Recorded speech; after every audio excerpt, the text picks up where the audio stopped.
Good morning, everyone. Ladies and gentlemen, distinguished guests, and fellow education enthusiasts, welcome to the start of what promises to be an enlightening and inspiring journey over the next 3 days to the vibrant city of Las Vegas. I, Jillian, am thrilled to stand before you as we kick off our much anticipated education conference, where we'll delve into the latest trends, insights, and innovations shaping the landscape of learning. Over the course of our time together, we'll explore a diverse array of topics, from cutting edge teaching methodologies to groundbreaking research, all aimed at empowering us to create a brighter future through education. But before we dive into the rich tapestry of discussions and workshops awaiting us, I want to extend a warm, heartfelt thank you to our incredible gold sponsor, Sean K. Shakarami, founder and CEO of Opilia and Sean K. Shakarami Performance Coaching. Their unwavering support has played an instrumental role in bringing this event to life, and we are truly grateful for their partnership. Now, as we embark on this journey together, I encourage each and every one of you to join the conversation online using our conference hashtag Education2Conf. Whether you're sharing insights from our sessions, connecting with fellow attendees, or simply spreading the word about the incredible experiences you're about to have, your voice matters and we want to hear from you. Without any further ado, let's begin with our very first session of the day. Our upcoming session is ready to take us on an exciting journey to explore the future of K through 12 learning and what does learning look like in the near future. How we are preparing our kids for a world we can barely imagine. Now let's find out together in this panel discussion on Future of K-12 Learning, priorities and trends in 2025 and beyond.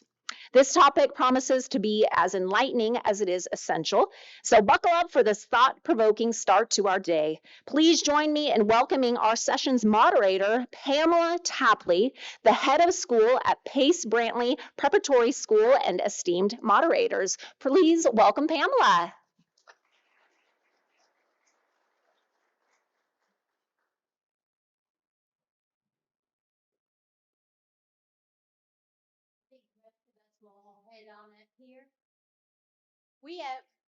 Welcome to Education 2.0. We are so thrilled to be here and to be your group of panel speakers this morning.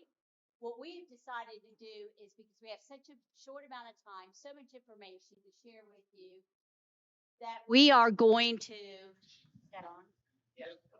That we are going to kind of self-moderate so that we can utilize our time as effectively as possible. I wanted to first introduce myself. I am Pam Tapley. I am honored to be the head of school at Pace Brantley Preparatory School for Learning Disabilities. I've been there for 10 years.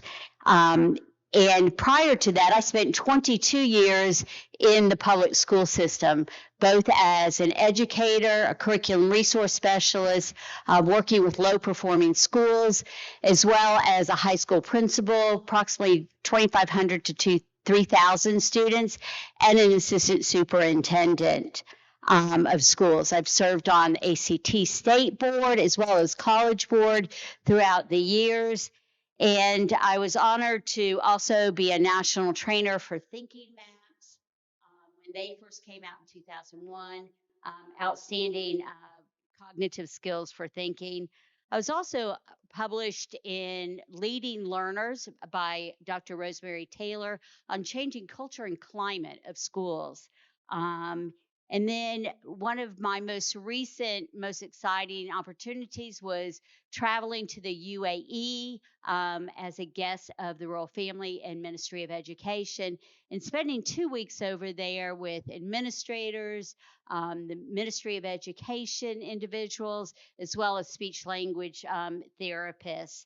And it was an exciting opportunity. And I currently serve on 2 of our state boards, one for Step Up for Students in the state of Florida and one for Florida Council of Independent Schools. All right, thanks, Pam. I guess I'll start at the beginning. I was born. I was born in Elmira, New York, and first of all, my name is Dr. Graham Pierce Lyon. I was born in Elmira, New York, and I went to Catholic schools growing up. Got my Eagle Scout award at 13. Went to public high schools after that. Elmira Free Academy as a varsity swim team captain. Then I went to University of Buffalo, ended up with a triple major in physics, math, and chemistry with a minor in education. I did research on superconductivity. I was awarded the National Teaching Fellowship that brought me to Purdue University in Indiana. And there is where I'm currently at. And I taught there in the public schools for multiple years.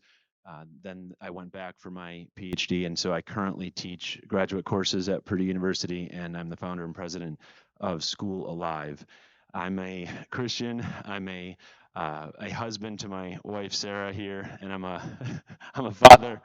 Oh, sorry. I'm a, I'm I'm a father too. So what more can I say? Hello, everyone. I'm Dr. Julia Elijah. I'm a scientist and an educator. I have my background in genetics, my PhD from Rutgers University, and then I went for an MPH at Harvard Chan School of Public Health. I'm also a professor at St. Elizabeth University, where I teach genetics, pathophysiology, and other topics. I'm also the founder of Food Niche Head, where we focus on helping teachers introduce the science of food and health in the classroom. Our goal is to tackle the problem of childhood obesity, which is impacting children, their educational abilities, and also their health outcomes overall. That's briefly about me. G'day, everyone. G'day. I'm Belinda VC Brown. I've come all the way from Australia to be here. My business is called Meet Andy, which stands for Meet Your Accessibility and Inclusion Requirements. And I've come all this way because I'm really passionate about accessibility, and I'm on a mission to make a difference in that space. I don't know if I'm holding this too close. Um, so I want to make a difference in this space, and accessibility is so important because if we can unlock learning for students, it's a game changer. It means that they can reach their full potential, and I'm just so excited about the opportunity to do that. A little fun fact about me is that in Australia, I love old cars. So I've got 3 old Fiats that I zoom around in the Queensland sun. Hi there. I'm Eleanor Angelides. I'm the founder and board president of Open Hearts Big Dreams. And Open Hearts Big Dreams is a not for profit that use the best of business and tech innovations to become the largest publisher of children's books that are culturally appropriate, featuring African stories and African languages in the world. And our main goal is to improve the literacy rate of my daughter's birth country of Ethiopia. And our second goal is to increase the amount of diverse books available for children globally. A fun fact about me, I'm super curious. If you had kids that are curious, you know what that's like to parent. But as an adult, I took that curiosity to lead me down lots of different paths. In my 13 years as an executive at Amazon, I parlayed that into 7 different roles that were as different as the general counsel of Amazon France, the first director of competitive strategy and negotiation, as well as my last role at Amazon, the director of Kindle content risk management. If you want to know what that means, come see me afterwards. For Kindle Direct Publishing, which gave me a taste of publishing that I took to mean I could do something really huge, and that led me to where I am today. And if you see me around, you can call me the book lady. I have books over there. I now do not travel anywhere without children's books. So if you love children's books, come see me. Thank you for that. Hello, yes. I'm Sheetal. I'm founder of Scholars Ally LLC based in California, US. Scholars Ally is a platform for eminent educators like you, institutions, as well as thought leaders to see that they can enhance their impact as well as amplify their reach and go global. I started Scholars Ally with a vision to connect educators based worldwide and bridge the gap between West and Eastern philosophies in education. Before that, for 15 years, I run an education company in India where we have trained 4,000 plus students in pursuing career in STEM and leadership. So now I sit here, my vision here is to connect all the global leaders in education and make education accessible to all part of the world. So that is where I'm with you. And if you find me around, yes, I'm the person for you to help you reach out in the part of the countries or part of the world where you wish your impact can make a very, very good dose on the education. So see me and yeah, over to you. Thanks, Chantel. I wanted to tell you a little bit about Pace Brantley. So, Pace Brantley is a school for children with diagnosed learning disabilities.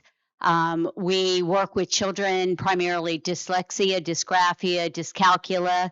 We also work with students with expressive receptive language disorders, as well as those students that have ADHD or on the spectrum, where they also have a diagnosed learning disability.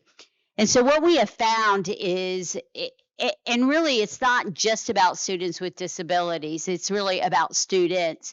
And what we have found is that through education and through so many of the states that have all of these mandates, that we've really taken the curiosity and the innovation out of our curriculum and put in all these state testing and everything. Well, being a nonprofit independent school has allowed us to reverse that and really look at innovation and creativity in another way. And so this year we have started a makerspace that really deals with high innovation, and we're doing a lot with 3D printing. But the most fascinating one when I talk to people is called our Flex Period. It stands for Focused Learning Experience, and the students have that 40 minutes 4 times a week. And it's really just to build curiosity and innovation. There's no grades, there's no expectations on the kids. So they have an opportunity to come up with things that they are curious about, things they want to know more about, things that they want to journey down, from building bridges. We've had some setting off rockets. We've had some that have gone into cooking lessons, you name it. It's down to the point where the students are finding the teachers to self-sponsor those 3 weeks, and it changes every 3 weeks. And what we have found is that through building this particular time of curiosity and innovation, they also have increased their academic success in the classroom. It is right after lunch when we know kids take a downhill climb and are ready to pack it in for the day. Well, this, you can tell, energizes our kids and gets them ready to go into the remainder of the day and find that quite successful. And so it really is for all students. If you have not, Tony Wagner is a great book, Creating Innovators. Wrote it some time ago, but if you want to read something and look at it and really self-assess your school of what are you doing outside that box of mandates, but what are we doing to stifling kids' education and not putting in the opportunity for them to remain curious and innovative? All right, Graham, I think it's up to you. Looking forward to hear. Thanks, Pam.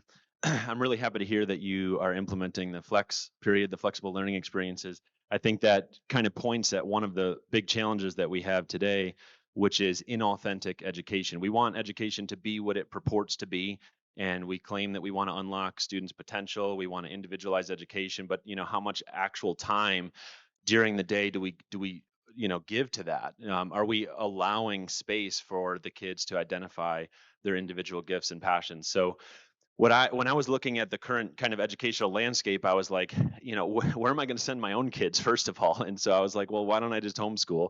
But then I was like, okay, well, there's pros and cons to everything, right? And I think that we need to kind of branch out and maybe keep the family feel of a homeschool environment, but we also can have the benefits of a larger organization and the benefits of a community. And so I figured, why not create a micro school, which is what we did.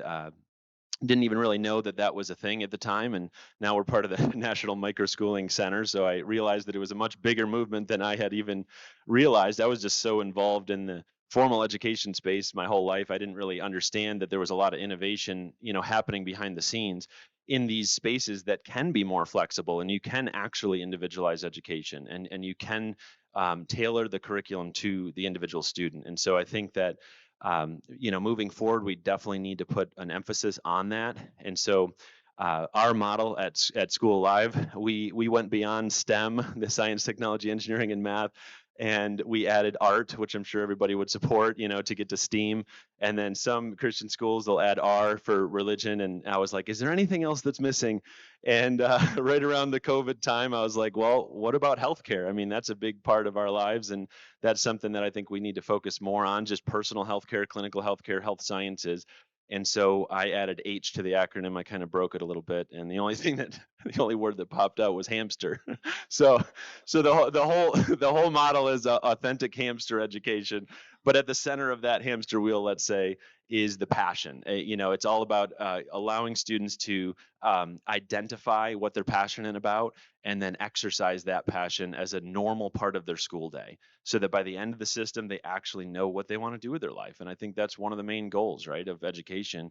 And so I think that moving forward, we need to push for more of that. So Julia, I know that you are interested in healthcare and advocate for that, so I'd love to hear your thoughts.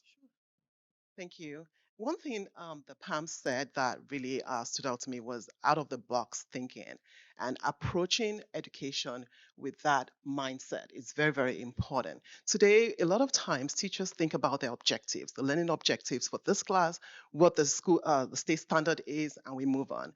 But the truth is, children in schools, especially in America, are struggling.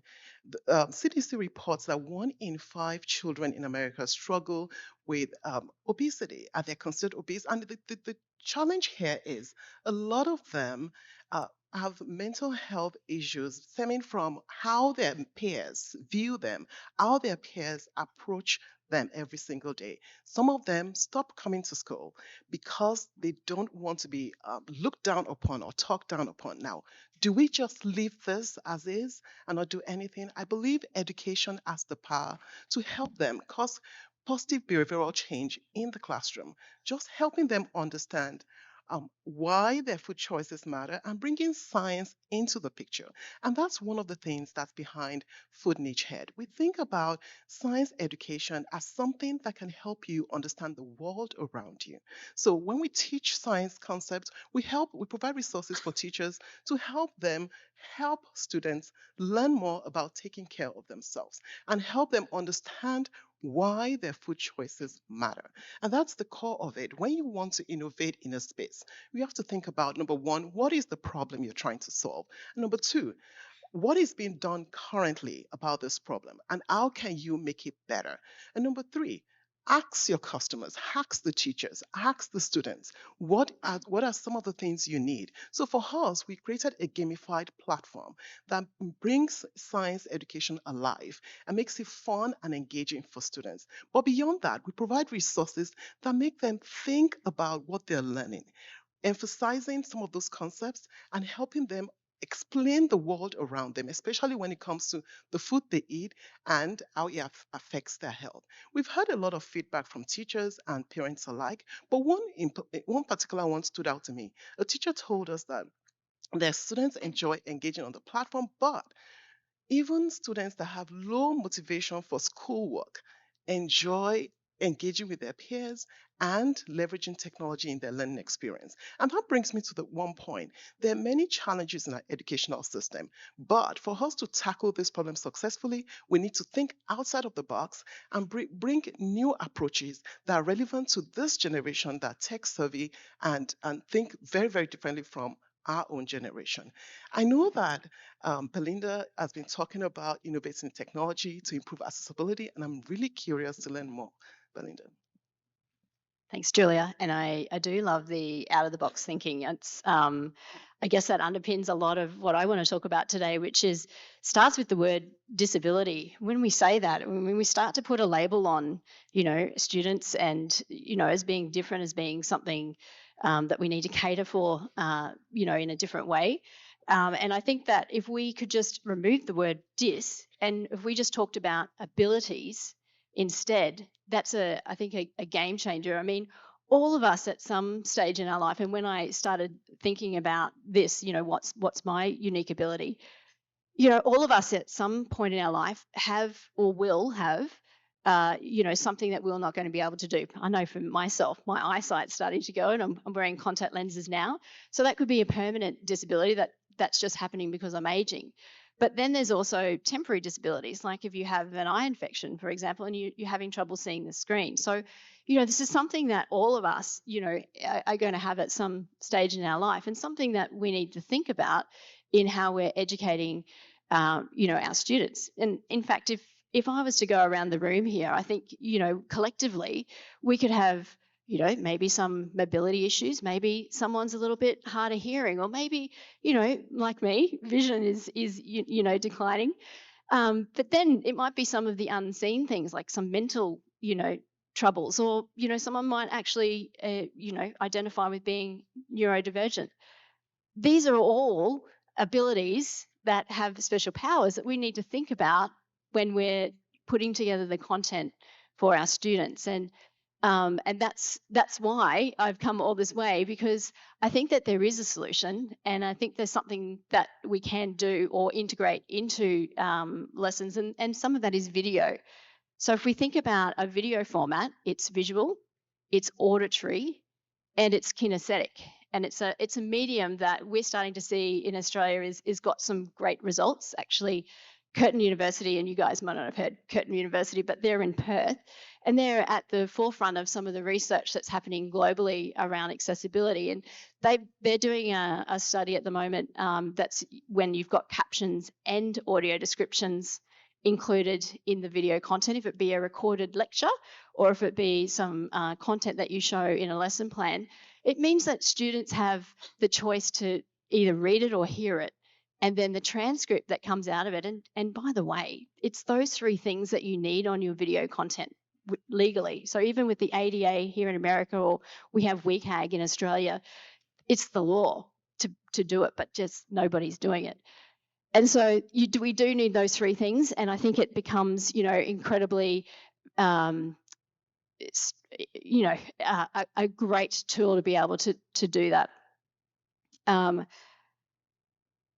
But we do need to make our videos accessible, and it has been hard before. And so that's that is why I have created a tool.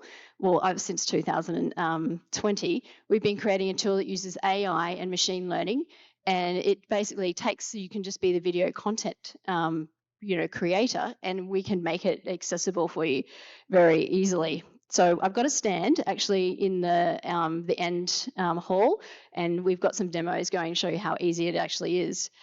But I want to share a little quick pilot program that we're running, because music accessibility is something that I'm quite passionate about. And in Australia during COVID, our Australian government handed out quite a bit of money. I don't know what happened here in America, but they handed out quite a bit of money to different businesses so that they could create some online training tools, because the students couldn't come in for their general music lesson.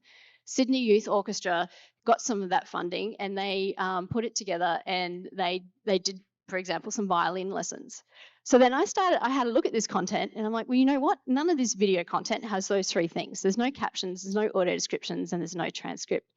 So they say that the standard you walk past is the standard you accept, right? So I couldn't walk past that knowing what I know.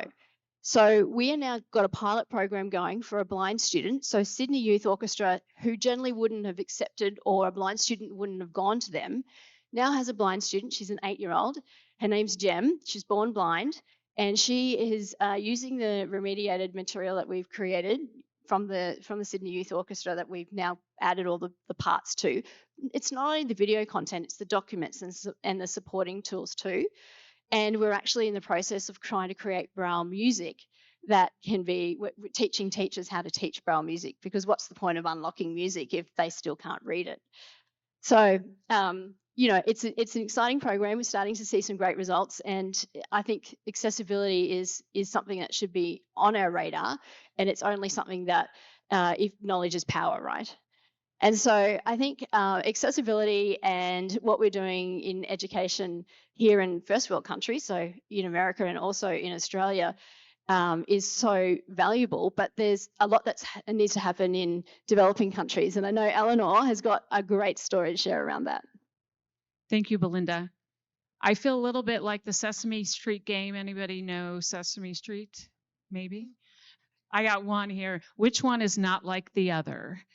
So I am not a formal educator. My parents are both teachers. My husband is a teacher, so I feel like I get some family cred, but I'm a lawyer. Don't hate me for that. I did a lot of things that were not practicing law, but it's been a very useful degree. But the start of Open Hearts, Big Dreams really wasn't very innovative. It started when my daughter, who was adopted from Ethiopia as an infant, became a toddler and was starting to learn about her birth country and starting to learn that where you were born in the world created an opportunity gap. If you were an average child growing up in Ethiopia versus an average child in the US, your opportunities were very different. And her reaction was very swift and very direct as a little one. That's not fair, Mama.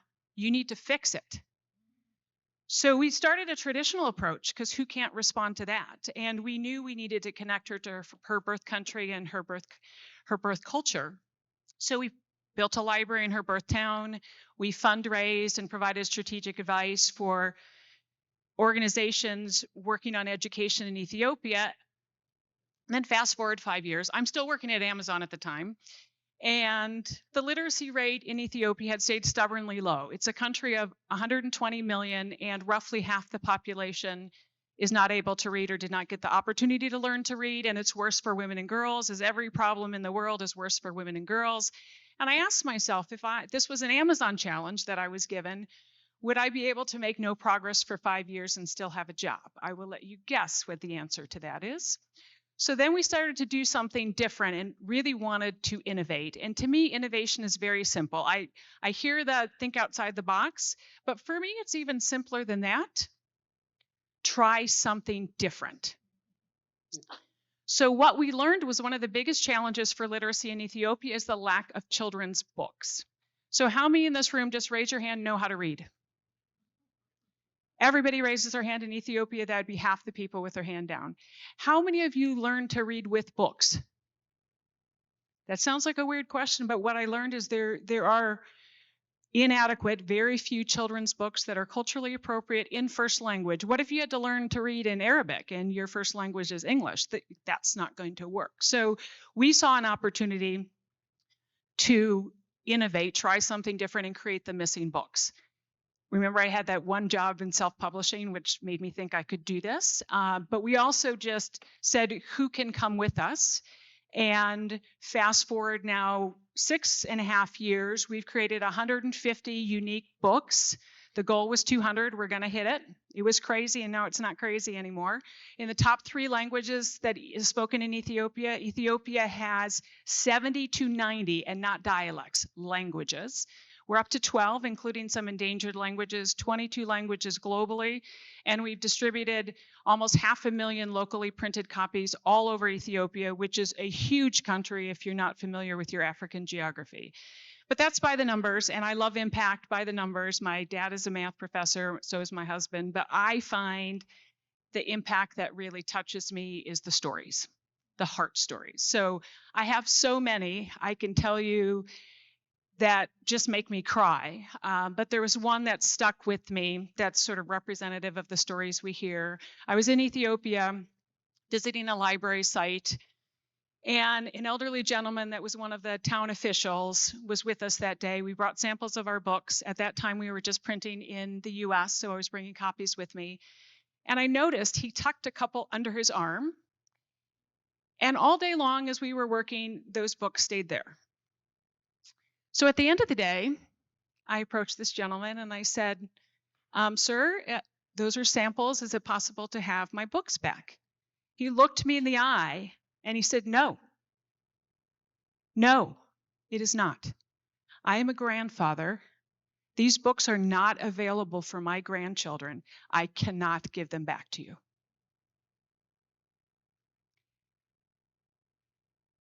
there's nothing you can say to that. I can tell you he took the books and he may have gotten a few more. But we don't appreciate here sometimes that the opportunities we get, even the ones that are challenging and we're trying to improve on, are not available everywhere in the world. And it shouldn't matter. Education is a human right. Where you are born should not determine the educational opportunities you get. So we're trying to change that. But you may have guessed, I didn't know that much about Ethiopia before my daughter joined our family. I am not a publisher. I am not an educator. So what made me brave enough, or you can use another adjective if you prefer, to do that? And a big part of that was connections and networking, and a daughter who said, you need to do this, and has joined us since. She's now 15 and has authored a number of our books with us and is the biggest champion and the biggest supporter. And I know she is talking to you about networking and connection, but I can tell you how truly powerful that is. So I'm looking forward to hearing more from her. Thank you so much, Pamela. It's such an inspiring story. Yes, so education in 2025, where we are leading soon, right? So, how many of us believe information equates to knowledge? Hmm? So let's go back, and I will try to change few of your perceptions. Right since the ancient days, information is available to us. It has only changed or evolved the way it is available. It was available in the form of scriptures, books, computers, internet, and now AI innovations. Innovation necessarily does not mean knowledge. So I firmly believe that to transform innovation into knowledge, you need a wisdom to process that information within, analyze it, and make it or bring it to productive use. And that is what the job is on us as educators, as people in the institutions who are trying to impact learners. So, learners should be more knowledge seekers and not information gatherers. So, that is where our roles become very prominent. To share my story, I am born and brought up in a very small village in India, went to one of the topmost colleges in India, pursued my engineering degree, went to an institution called Indian Institute of Management, which teaches you entrepreneurship, and went on founding my education companies, and now am here in US, right? So throughout my journey, I have realized information was available everywhere, but it is not that source of information. It is rather the connect, the mentor or a coach which comes on the way, and helps you use that information to make better something out of it. That is what leads the spark of innovation. So when we are in the era of education now, we are educationists. So I firmly want to pass on this message to all of us. This is the time for us that we have to play our role very, very effectively. Reason being, imagine your student as a candle, with impactful fuel filled in it, very powerful fuel. But unless and until there is a flame or there's a spark given, child or a student will not able to shine or not able to make best out of his knowledge. And that is the role as educator we play here. Whether it is a primary student or a scholar or an academician, industrial expert, everybody who has led the innovation, leaders in those roles have been sparked by somebody which is a human wisdom, or which is a wisdom that helps them process the knowledge, aptly. So that is what is a scope for all of us as educators. So we have AI innovations or the information today in our era available as a complementary tool to us. So this is a time to make the best use of it and form the system which will lead or shape tomorrow's leaders. Otherwise, our students are only going to be information gatherers packed with lots of information. To make leaders, yes, we need to bring that scholarly impact. And that is where is, all of us see a great opportunity to play our role in education field. Thank you so much. Over to you. Thank you, Chantel. I wanted to say, just listening to some of the other panelists, we talk about our students and what we want for them. And not only is it about the academics or the innovation or curiosity, but it's also about developing good people. It's about developing kind people. So at our school, every morning our kids say a pledge that we treat everyone with fairness, kindness, and respect. And I think creating a community, no matter how small it is, that then blooms into much larger ones is also key and essential that we are doing as educators.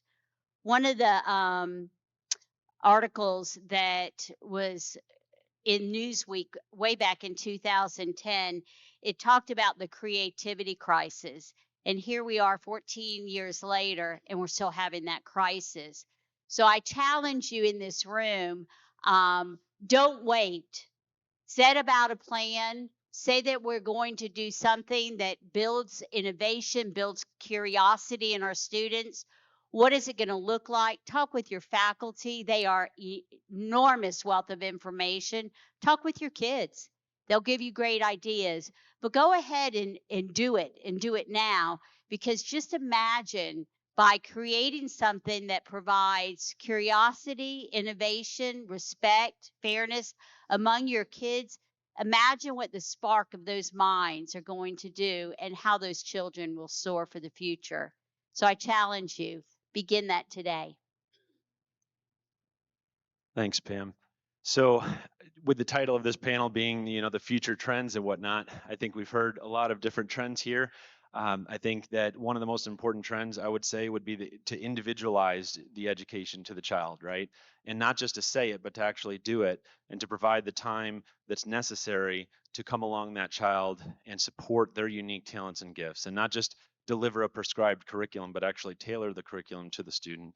And so I think that's a big deal. And I also think that we need to be a little more comprehensive with our education too. Pew Research came out, said the number one concern of parents was mental health. And I know that healthcare is something that's missing in a lot of schools. And so that needs to be added. There's other things that need to be added too, but just having a more comprehensive approach that actually builds 21st century skills, I think that's going to be a huge thing.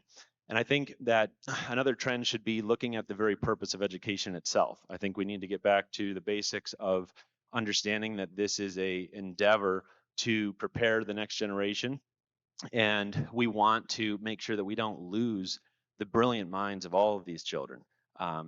They might have weaknesses and strengths just like everybody, right? We all have a different learning profile, but that doesn't mean that they can't contribute. They don't have a plan and a purpose for their life.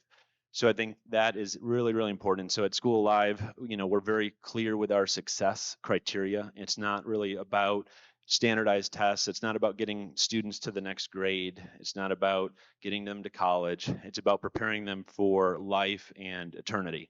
And so I think if you make that very clear and you have a very, very concise success definition, ours is 7 words: being who God made you to be. I know as a Christian school, that's ours. Yours might be different, but just be transparent about it and actually make sure that what you're doing aligns with that. And so I challenge everybody to just ignite your own passion and try to ignite the passions in those around you. Thank you, Graham. And for me, I really believe that education should be applicable and impactful. It's not just to inform, it's actually to transform. And I think when we think about our students as educators, we should look for opportunities to help them know how to apply the knowledge they're acquiring in the classroom to create impact outside of the classroom. And this has to be intentionally done. It's not something that will happen by default. It might not be in our structure currently, but it's something we can introduce. Our world is changing, and I think it's important for us as educators to look at the next generation and ask ourselves, who are we training? Who is this generation that we're training? And be intentional about how we help them to become better informed citizens. In particular, when it comes to their health, we talk a lot about mental health. We talk a lot about other issues that has to do with health. But sometimes it starts by making little changes in how you eat every day, little changes in what you do every day will all add up to make big impact. So I want to challenge everyone today. Look for opportunities to create impact through knowledge. Thank you. Thanks, Julia. I think socially, for change to happen, we need to talk about our differences as our abilities.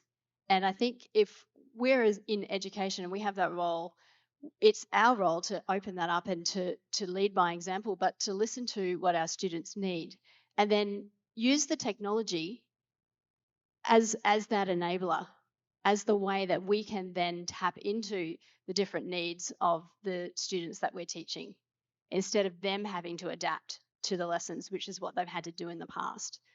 And I think knowledge is power in that. And it's something that, you know, the more that you can learn about accessibility, the more that you will then write or design for or create that content that then makes, that is then connecting into the students' different abilities.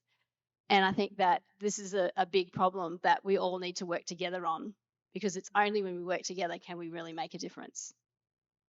No, I'm a big believer in every one of us has power and responsibility. A question I get asked very often is, why would you name an organization something as audacious as Open Hearts, Big Dreams? It was done very intentionally. I believe if we open our hearts, we work together, we collaborate, not an easy thing, but an important thing, and we have big dreams, we innovate, we try new things, this will result in large positive impact. One of the things I wanted to do with the organization that I'm leading now is show that ordinary people, mostly volunteers and a tiny budget, can do something that very large organizations with very large budgets and lots of time have failed to do. I want to do it to solve the challenge that I identified, but I also want to do it to unlock other people, to say, she's not that different. He's not that different. They're just like me. I can do something. Because I believe if everyone does something, whatever it is that they believe is their responsibility, whether it be in my case, you bought one of my books or you helped me create a whole library of books, if we all do our part, we will create a much better world, because educational opportunity is what unlocks all of us. And that's why this talk here today is so important. Yes, thank you, all of us. It was so insightful to hear. And if you all notice, there is one common thought of all these thought leaders is technology is an enabler, and we have to make best use of it.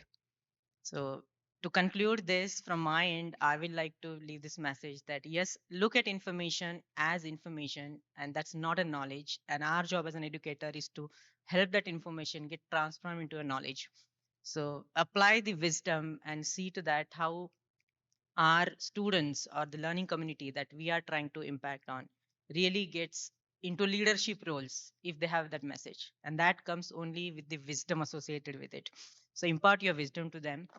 Impact on me of a good educator has been, it has transformed me from a fashion conscious young lady applying for elite companies and jobs to a makeup free direct person what I am today. I can talk in any conference or any event unfiltered, can express my thoughts, and that I feel is a power of education that I have received in my life. So we as an educators just focus on that one spark at a time. We don't necessarily need to light the whole world, but that one spark at a time, it will reach, and you will achieve your full potential, as well as the world will be much beautiful place, and education is a tool to do that. Thank you so much. I wanted to just let the audience know that over here at this front table that many of us have our business cards and other material if you want to pick some up. I have a business card that has a flip book that goes directly to our school that gives you additional information. And then also don't forget that Belinda will be out there, that she also has some presentations. So we will be around afterwards. We want to thank you so much for attending. And also, I want to thank the co-presenters for this morning. Thank you.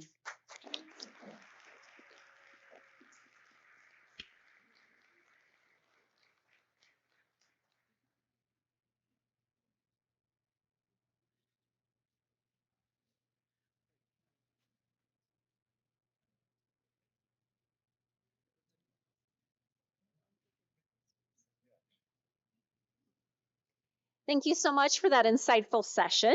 A huge thank you to our wonderful panelists and our moderator for their engaging discussion and their valuable insights.